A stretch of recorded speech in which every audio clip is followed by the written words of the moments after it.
সাভারে জমি বিরোধে প্রাণনাশের হুমকি, থানায় অভিযোগ। সাভার প্রতিনিধি মোহাম্মদ আসিফুজ্জামান আসিফের তথ্যচিত্রে বিস্তারিত।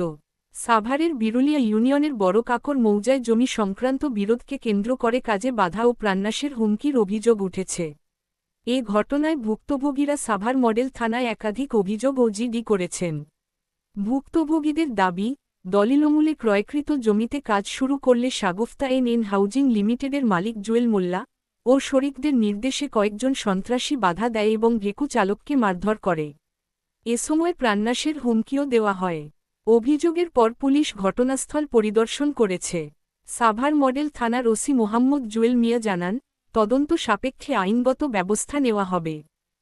এবং আমরা একই দলিলে জায়গার মালিক। শাগুফতায় যেই দলিলে জায়গার মালিক, আমিও শাগুফতার এক চাচার কাছ থেকে জমি কিনা এই যে 98.60% জায়গার জমির মালিক আমি যে এদের চার চাচার মধ্যে এক চাচার জমি কিনে নিচ্ছি, তাইলে আমি 4 ভাগের 1 ভাগ জমি পাই।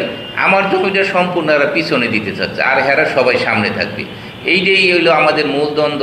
আমি বলছি যে আমি সামনে থেকে 4-এর 1 অংশ যেটা পাই, এই 4-এর 1 অংশ নিয়ে আমি মাটি ভরাট করে যাচ্ছি। কিন্তু এরা আমরা বিভিন্ন সময় ভয়ভীতি এবং হুমকি দিচ্ছে এবং সাইডে গিয়ে আমাদের লোকজনকে মারার দড়িও করছে। পরে থানায় আমরা এদের বিরুদ্ধে জিডি করছি, থানায়ও জানাইছি আমাদের বিভিন্ন প্রাণনাশের হুমকি দিচ্ছে বিভিন্ন সময়। আর বিগত দিনে আওয়ামী লীগের সময়ে শাগুফতা আওয়ামী লীগের পরিচয়ে এবং মোল্লা পরিচয়ে শত শত বিঘা জমি দখল করছে। এটা এই মিডিয়ার লোক এবং সারা ঢাকা শহরের লোক সবাই জানে। আর আমরা কোনো রাজনীতি করি না, আমাদের কোনো রাজনৈতিক দলের সাথে কোনো সম্পর্কও নাই।